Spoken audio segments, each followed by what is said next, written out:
तो भाई मस्त स्नान किया हमने, बहुत मज़ा आया। और ये एक लौता ऐसा वेन्यू था, ये ऐसा पॉइंट था जहाँ पर जाके लगा कि वर्थ है जितना भी एफर्ट हमने डाला है। जो ये स्ट्रक्चर है इसी की वजह से इसका नाम पड़ा है डायमंड बीच।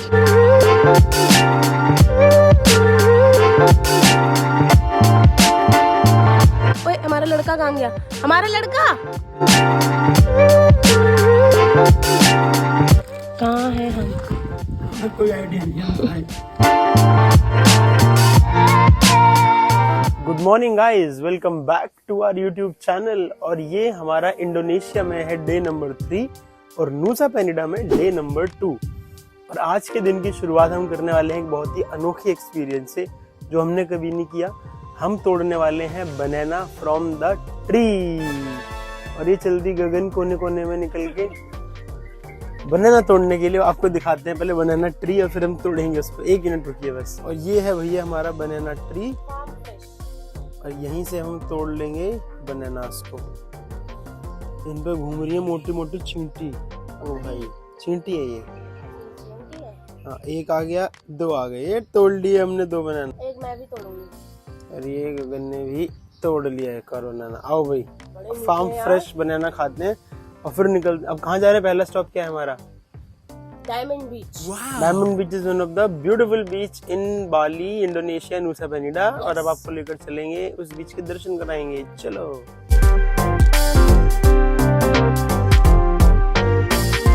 तो यहाँ पर ऐसे जुगाड़ से पेट्रोल डलता भाई। दीदी ने पहले रेट बोला 15,000 रुपए लीटर। अभी भी 15,000 ही दे रही है। अच्छा 15,000 ही दे रही है। हाँ, उसने बस वो हाँ 10,000। So 10,000 liter, right? Yeah. 1 liter 10,000. No, 1 liter 15. But outside 1 litre 10,000। No. You see. You can buy that offer 1 liter 15. दीदी ने दिया है 15,000 रुपए लीटर, मगर मार्केट में कितना रेट है? 10,000 पेट्रा मिनी का। दीदी ने अपने हिसाब से बढ़ा लिया प्राइस।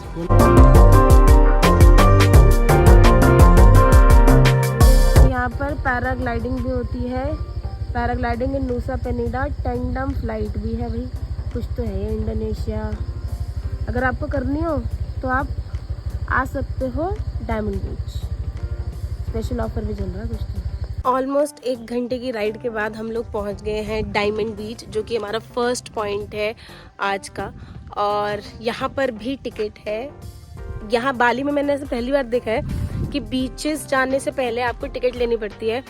जब हम उल्लुवातू में थे, पतंग बीच गए थे, वहाँ पर भी टिकट थी। कुछ 15,000 रुपये थी या पता नहीं 25,000 रुपये थी पर पर्सन। और इधर भी टिकट है। इधर है आई थिंक 25,000 रुपये पर पर्सन टिकट है। Let me confirm. तो ये यहाँ पर आपको लेनी है टिकट। और ये यहाँ पर ऐसे बनता है बैंड। और साथ में दिए पानी की तो छोटी छोटी बोतलें। यहाँ पर जो टिकट है वो है 25,000 रुपये पर पर्सन। और स्कूटी हमारी यहाँ धन्नो खड़ी है, उसका है 5,000 रुपये एक्स्ट्रा। तो मतलब टोटल हमारा लग गया 55,000 रुपये। तो यहाँ पर स्कूटी खड़ी करने के भी मतलब 5,000 रुपये तो फिक्स्ड ही है। ये बांधना जरूरी है? हाँ, मतलब बांध लेना, इजी टू पास है, just to give you information. Okay. आतू and Diamond. And that 1000 island? 1,000 and no. Okay, so this pass is for 2 beaches. Yeah, 2 beach. आतू is this side only? Yeah. आतू left, diamond right. Thank you sir. जो ये structure है इसी की वजह से इसका नाम पड़ा है डायमंड बीच, क्योंकि ये डायमंड की तरह दिखता है। और अभी हम लोग इस ट्रेल को पकड़कर पहले जाएंगे डायमंड बीच और फिर जाएंगे आतू बीच। ये स्टेयर्स हैं जो आपको नीचे जाना पड़ेगा वहाँ बीच तक जाने के लिए। और हम चल दिए हैं डायमंड बीच की तरफ। ये देखिए भाई डायमंड का अनदर व्यू। तो यही है पीछे डायमंड बीच, जो कि बहुत ज्यादा फेमस बीच है नूसा पेनिडा का। अगर आप इसकी शेप भी देखो तो पूरी डायमंड की शेप में है। और इसकी कोस्टल लाइन देखो यार कितनी अच्छी है। मतलब बिल्कुल ही कहते ना, एक तो बिल्कुल ही फ्लोरेसेंट ब्लू पानी। कल जहां हम गए थे क्रिस्टल बे, वहां पर भी सेम ऐसे ही पानी था, ब्रोकन बीच। और यहाँ पर भी सेम ऐसा है। But this is basically an eastern part of Nusa Penida island. और यहाँ पर सीरियसली बहुत ही ज्यादा सुंदर। अगर आप सुबह सुबह हो गए हमारी तरह तो आपको बहुत कम रश मिलेगा। जैसे हमें तो अभी कितने बंदे, आई थिंक 10-15 बंदे ही हैं टोटल। बहुत बहुत बहुत। और अगर आप हमसे भी ज्यादा सुबह आ सकते हो तो वो वेल एंड गुड, मतलब अगर आप यहाँ पर सनराइज देख लो। बट हमें आने में ही ना हमारे BNB से हमें मोटा मोटा 1 घंटा लग गया। बट रास्ता बहुत ही ज्यादा अमेजिंग था, बट 1 घंटा बहुत ज्यादा हो गया स्कूटी में। अगर आपको लगता है कि आप स्कूटी 1 घंटा राइड नहीं कर सकते हैं तो आप गाड़ी ले सकते हैं। अगर आपको लगता है कि 1 घंटा राइड कर सकते हैं हमारी तरह तो please come in your scooty. और हमने स्कूटी कैसे ली, कितने की ली, वो हम सारा अपना कल के ब्लॉग में बता चुके हैं, क्योंकि कल हमारा नूसा पेनिडा में डे 1 था। तो please watch our day 1 blog और उसके बाद आप यहाँ वाला डे 2 ब्लॉग को कंटिन्यू करते हैं। तो ये इतने पतले पतले रास्तों से आपको निकलना है, जो कि बहुत अच्छा है। और ये देखो, ये ऐसे रस्सी सी पकड़ के उतरना है और फिर चढ़ना भी है। वाह, एडवेंचर होने वाला है अरुण। On game on. इसी तरीके से हम भी अभी नीचे उतरे हैं, ऐसे बैठ बैठ के रस्सी पकड़ पकड़ के। So it's not that easy, लेकिन हम उतर आए हैं। पर ये कालिंकिंग बीच जितना मुश्किल भी नहीं है। हमारी लड़की को गर्मी लग गई है, गर्मी, मेरे पैर कांप गए हैं। पैर कांप गए हैं। चलो अब पैर को अनकपाएंगे और समुद्र में जाएंगे। We are almost there. लग रहा था कि हमारा रास्ता खत्म हो गया है। अभी तो भाई यहाँ से रस्सी बांध के इन्होंने नीचे तक उतरना है, तो पिक्चर अभी बाकी है मेरे दोस्त। फाइनली जद्दोजहद के बाद हम पहुंच गए हैं डायमंड बीच। यहाँ आने का रास्ता थोड़ा डिफिकल्ट है, पर उतना डिफिकल्ट नहीं है जितना कल कालिंकिंग का समझ आ रहा था। यहाँ थोड़ा शेड्स भी है, आप यहाँ पत्थर के नीचे शेड में बैठ सकते हैं, पर बीच थोड़ा रफ मालूम पड़ रहा है। तो हमारा नहाने का प्लान नहीं है, हम थोड़ी देर यहाँ बैठेंगे और फिर अगले पॉइंट की तरफ जाएंगे। हाँ चलो, ये देखो भैया, देख लो डायमंड बीच। यही है डायमंड जो बहुत फेमस है, ये बीच वाला।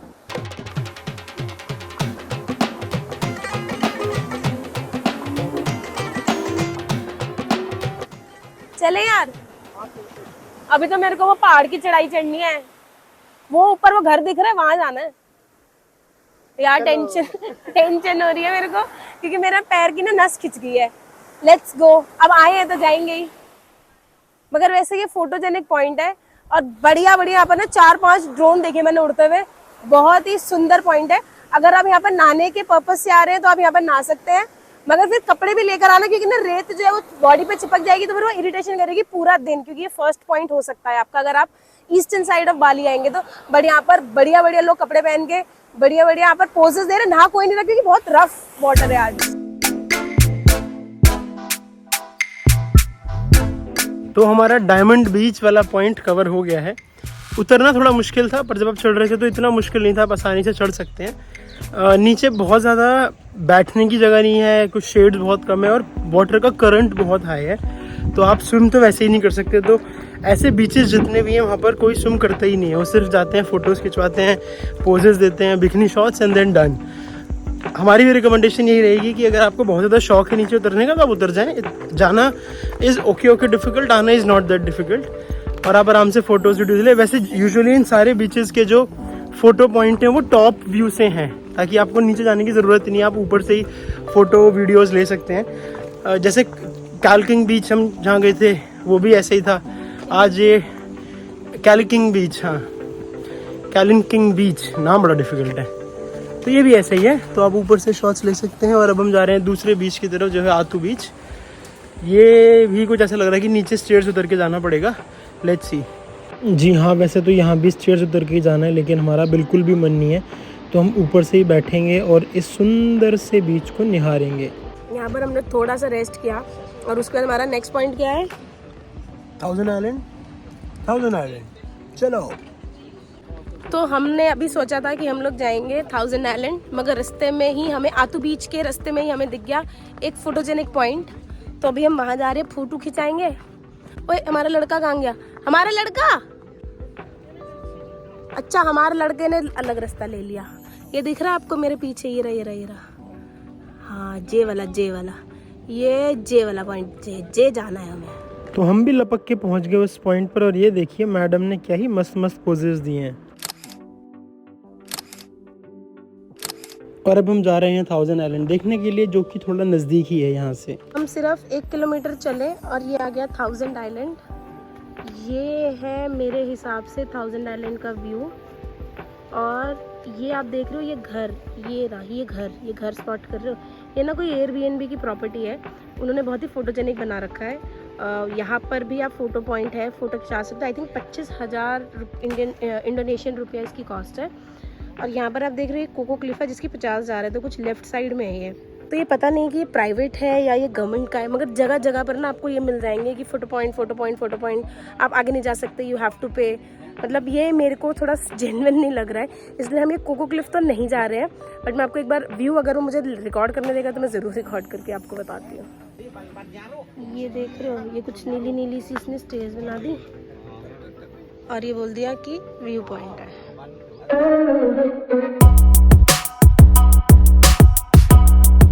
तो ये है वो डायमंड बीच जहाँ हम सुबह गए थे। उसके बाद हम ऊपर जो वो क्लिफ दिख रही है वहाँ गए थे फोटो पॉइंट खिंचाने के लिए, और अब हम इस तरफ आ गए हैं विच इज़ कॉल्ड 1000 आइलैंड, क्योंकि यहाँ से बहुत सारे छोटे आइलैंड आपको नज़र आते हैं, इसीलिए इसका नाम पड़ गया है 1000 आइलैंड। बना रखे हैं ट्री हाउस यहाँ पर, जहाँ से आप फोटो वीडियोस बना सकते हैं। एक ये है और एक ये है। Indonesian rupiah fees. बताओ 75,000 में फोटो? हाँ, अगर आपका मन है तो खिंचा सकते हो। तो ये है भाई 1000 आइलैंड। यहाँ पर मैं गिन तो नहीं पाऊंगी कि 1000 है ये आइलैंड या नहीं, बट व्यू जबरदस्त है। और यहाँ का जो एरिया है, आप सिर्फ इस एरिया में फ्री में खड़े हो सकते, बाकी हर जगह पेड़ है। तो आप 1000 आइलैंड के पास ही ये जो मैं आपको ट्री हाउस बता रही थी, एयरबीएनबी, इसका नाम है रुम्मा पोहोन। आप यहाँ पर भी आ सकते हैं। इसी के हैं 75,000 रुपीज़ की टिकट, जो कि एक बहुत बढ़िया व्यू पॉइंट है।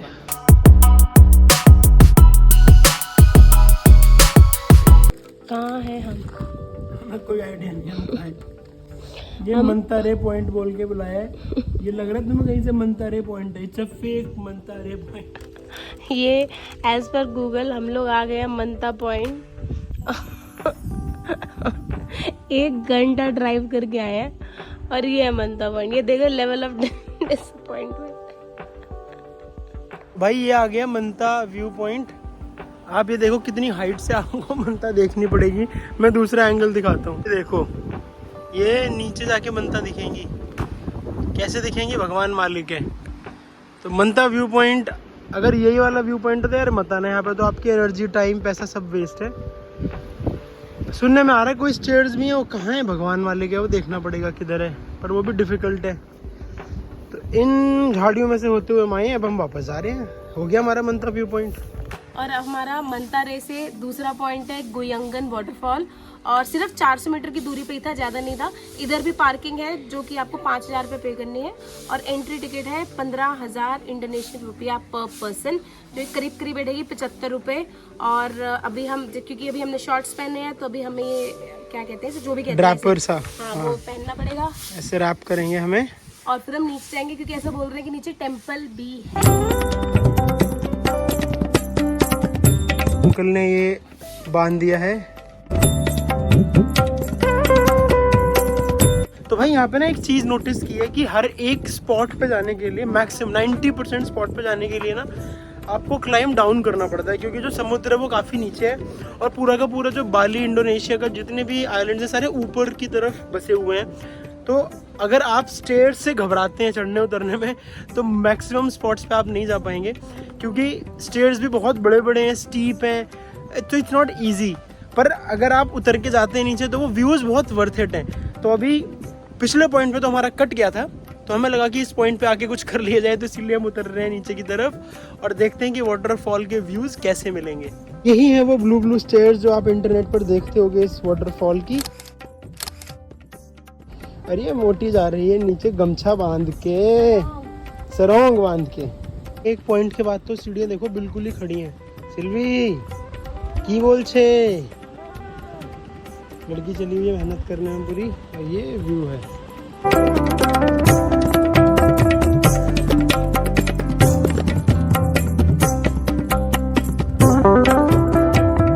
इसे क्या बोलेंगे? बड़ी सांप की मौसी। इस स्टीप स्टेयर्स पे आपको 4-5 बार चढ़ना पड़ता है, उतरना पड़ता है। ओह, आसान नहीं है मोहिनी का डांस भाई। देखो भाई करंट कितना रफ है। एक्चुअल में ये है वाटरफॉल, ये पानी गिर रहा है ना लगातार इधर, दिस इज वाटरफॉल।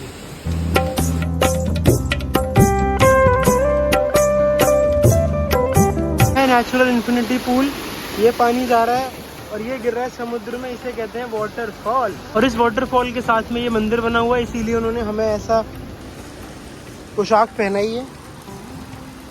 अब हम नहाएंगे और जाएंगे मंदिर दर्शन करने। और ये सिल्वी एक होली पॉन्ड बना रखा है, मतलब होली वाटर आउटलेट, वहाँ पर स्नान करती हुई, और स्नान के बाद हम जाएंगे यहाँ मंदिर में। मंदिर को क्रॉस करने के बाद आप थोड़ा सा आगे आएंगे तो ये यहाँ होली पॉन्ड बना हुआ है। अभी हम जाकर वहाँ एक डुबकी मारेंगे और ये सामने है एकदम नीला नीला समंदर। भाई ये हम आ गए हैं इस होली पॉन्ड के अंदर और यहाँ से आपको लहरें उड़ती हुई नजर आएंगी। सामने समुद्र, नीचे पॉन्ड, बहुत ही बढ़िया है। यहाँ पे आगे लगा कि मेहनत वसूल हुई है, तो एक तो डुबकी लगा ली जाए। चलें तो फिर आपके साथ ही डुबकी लगा दें। 1 2 3।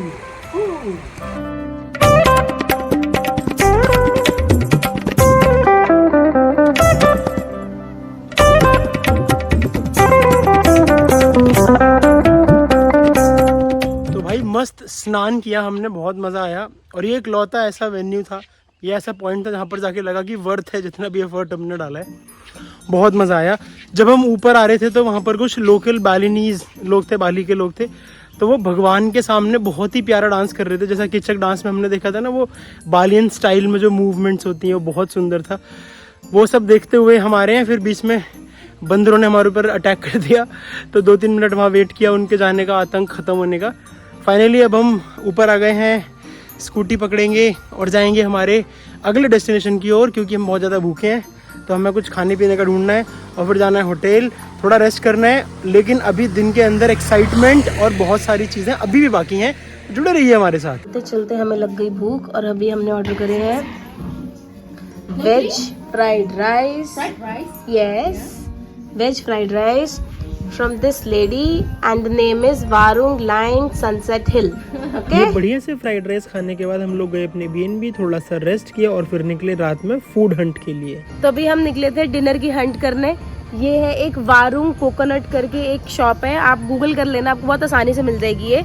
और यहाँ पर बहुत सारा वेजिटेरियन खाना है, बट द पॉइंट इज कि यहाँ पर ना थोड़ा ठंडा खाना है, तो मतलब उन्होंने रखे हुए हैं। सो शी इज सेइंग कि आप एक स्कूप का कुछ 5000 रुपीज़ है, जितना भी आप स्कूप लोगे। So it's a kind of a buffet, तो 4-5 कुछ आइटम है, आप स्कूप लेते रहोगे और उतना आपकी कॉस्ट बढ़ती रहेगी प्लेट में। बट हम यहाँ पर नहीं खा रहे हैं क्योंकि पुराना बना हुआ है और थोड़ा ठंडा हो गया खाना, और हम एक्चुअली लेट हो गए हैं, तो ये एक बात है। अभी हम और आगे जा रहे हैं हंट करने कुछ और। अगर हमें वेजिटेरियन में तो मुझे लग रहा है सिर्फ फ्राइड राइस ही मिलेंगे मुझे खाने के लिए। Let's see. फिनिश? ओके, हम एक और जगह है, वहाँ पर भी वेजिटेरियन डिश हो गई finish. Let's go two point number 3। तो अभी हम हैं वारुंग बांग एल सुराबाया में। वारुंग बेसिकली क्या होता है, एक फूड, मतलब जो हमारे यहाँ पर जो छोटे छोटे ढाबे स्टाइल्स होते हैं ना, उसको ये लोग वारुंग बोलते हैं, which is being run by localites only. और यहाँ का खाना बहुत सस्ता होता है एज कम्पेयर टू कैफेज। तो हमारे सामने भी कैफे था, बहुत सारे लाइन से लगे हुए हैं कैफे, बट हम वहाँ नहीं गए, हम यहाँ पे वारुंग में है, क्योंकि वारुंग खाना था, क्योंकि हमें टेस्ट भी करना था कैसा होता है। और अभी हमने ऑर्डर करा है एक बनाना मिल्क शेक और एक fried rice, vegetable fried rice. इस रेस्टोरेंट में चली गई है लाइट और अब हमें स्ट्रीट लाइट में खाना पड़ रहा है स्ट्रीट फूड। कैसे लगे फ्राइड राइस? बहुत बढ़िया थे, लाइट चली गई थी, अंधेरे में खा ली हमने, लेकिन टेस्ट एकदम जबरदस्त। अब आ रहा है हमारा बनाना शेक, बनाना सुसु। बनाना सुसु दूध को ये बोलते हैं सुसु। हाँ, अजीब सा वर्ड नहीं है। Cheers.